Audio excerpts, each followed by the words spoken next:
All right, folks, so November is Lung Cancer Awareness Month, and in today's 10 Minutes to Your Health, Dr. Terry Baker, who is a pulmonologist and internist, will tell us what we need to do to lower our risk of getting this illness. Morning, Doc. Welcome to Smile Jamaica. Hi, morning. Thanks for inviting me. Oh, it's our pleasure. Hope all is well with you and your family.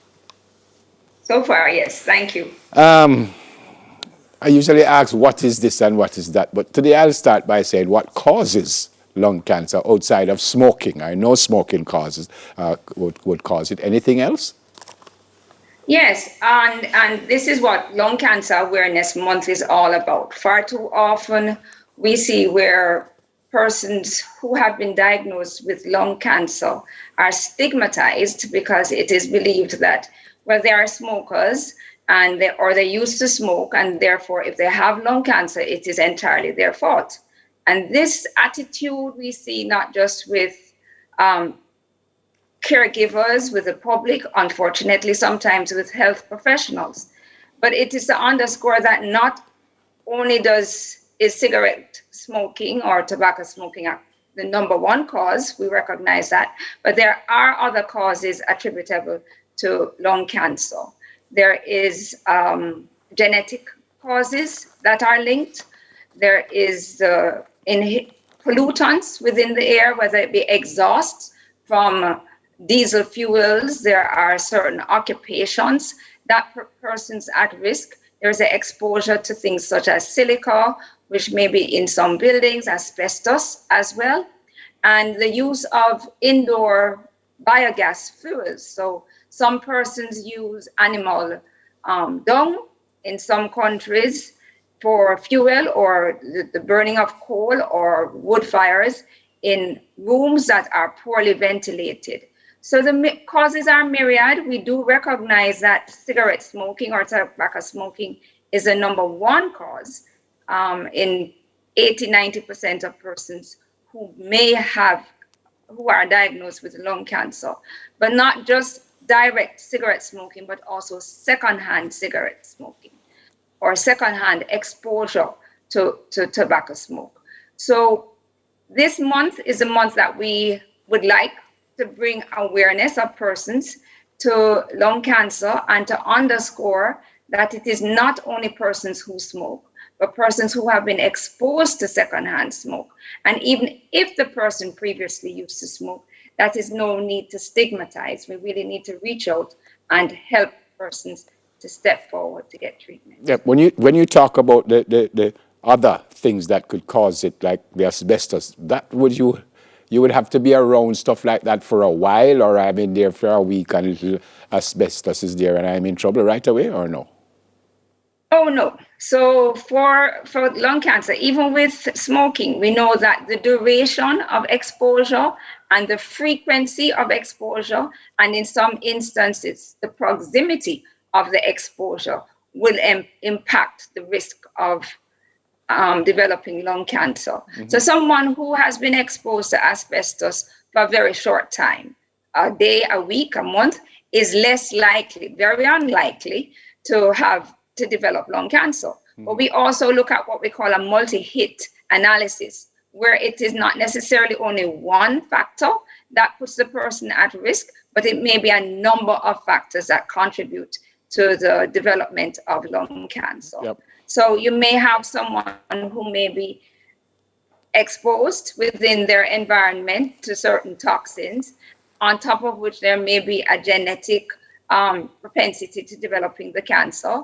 And if that person has had frequent infections or born prematurely or now exposed to secondhand smoke, this multi-hit analysis is thought to significantly contribute to the risk of developing lung cancer. You mentioned family.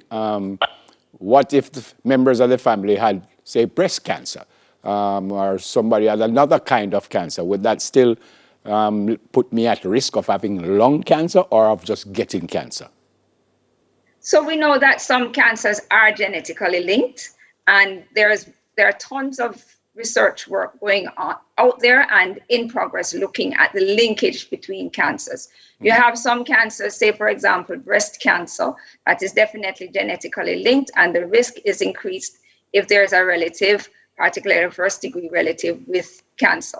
But when we speak about the risk of cancer, we also look at cancers across the board, because there are some families, for example, that they have a genetic predisposition to developing a number of different types of cancers. So we often ask, has anyone in your family had lung cancer? And then we will go on to say, has anyone in your family had cancer? Okay. And we look at this linkage. So for some cancers, yes, and in some families, yes, there is an increased risk. Okay. Dr. Terry, you hear an overall cancer cannot be cured. You also hear that certain cancers, if they're caught early, you could be all right. What about lung cancer? Is there, if it's caught early, can it be cured? What's with lung cancer? So to recognize in lung cancer, you have different stages and you have different types of lung cancer. So a broad category is the one that we call the non-small cell lung cancer. And even within this group, we have different types of lung cancers. Okay. So lung cancers is an umbrella term for different types of cell types of lung cancer. But we also look at the stage. And the earlier the stage, it is the better the prognosis, the greater the chance of survival.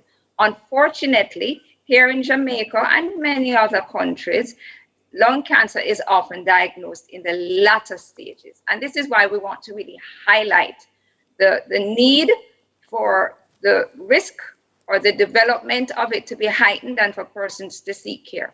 Unfortunately, persons who have stage 4 lung cancer, which is cancer that has now metastasized or spread, the survival rate is often at 5 years, we're looking at somewhere between 5 to 10%, which means that about 5% of persons who have been diagnosed with having stage 4, which is advanced lung cancer, will still be alive at 5 years and beyond. Having said so, though, it is important to recognize that even if it is advanced stage 3, stage 4, that there is help out there, and we don't just throw our hands up and ignore our patients who may have advanced lung cancer. Okay. How prevalent is it in Jamaica? That is an excellent question, Neville. Excellent question. Thank you. We know that worldwide, that lung cancer is the leading cause of cancer deaths in men and women worldwide. Wow. Our figures here in Jamaica, we still have breast cancer, prostate cancer, and colon cancer outstripping the numbers of persons with lung cancer and even the death rates. Part of the problem, though, is that we don't have a sufficient database, and I do know that there is work being put forward both at the ministry level, as well as with the university to collect this data. Collect data looking at our patients with lung cancer, the risks involved, persons who have never smoked and who have developed lung cancer, and what our survival rates are.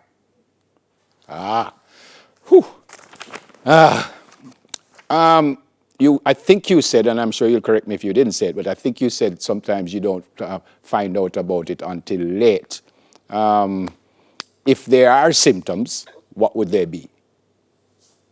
So lung cancer is one of those cancers that unfortunately mimics other conditions, and so oftentimes does not come to medical attention before it's too late.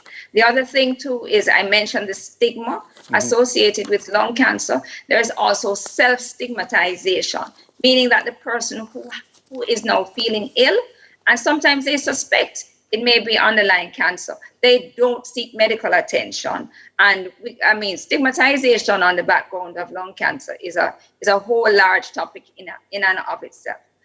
But to look at the symptoms that may suggest cancer, we're talking about a chronic cough or a change in the characteristic of a cough. So some persons who smoke may have a cough, and they may attribute the coughing to, because I smoke, or I used to smoke, or I have sinus issues. But what we're looking for too is a change in the characteristic of the cough. The person may start to cough up blood. Then we have symptoms that are associated with the local presence of the tumor, so worsening shortness of breath. Person may start to wheeze. Then we have effects associated with distant spread. So if we have spread to bones, the person may have bone pain, severe pain. The person may start to have headaches and other neurological signs.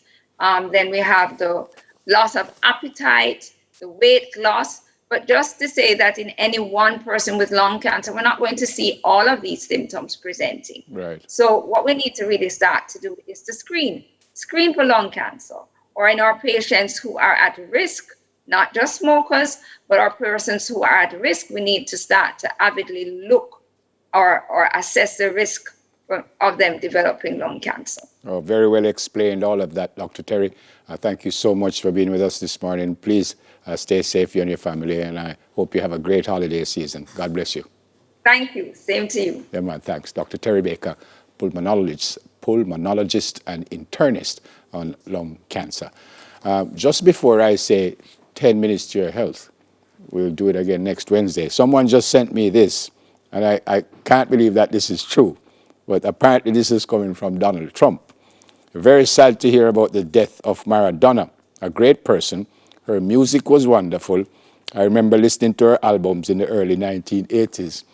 Rest in peace. Fake news. Fake news. That must be fake news. On the other side of the break, Daly and I head to the Smile Field to show off our baller skills. I know you're 38. We'll soon come back.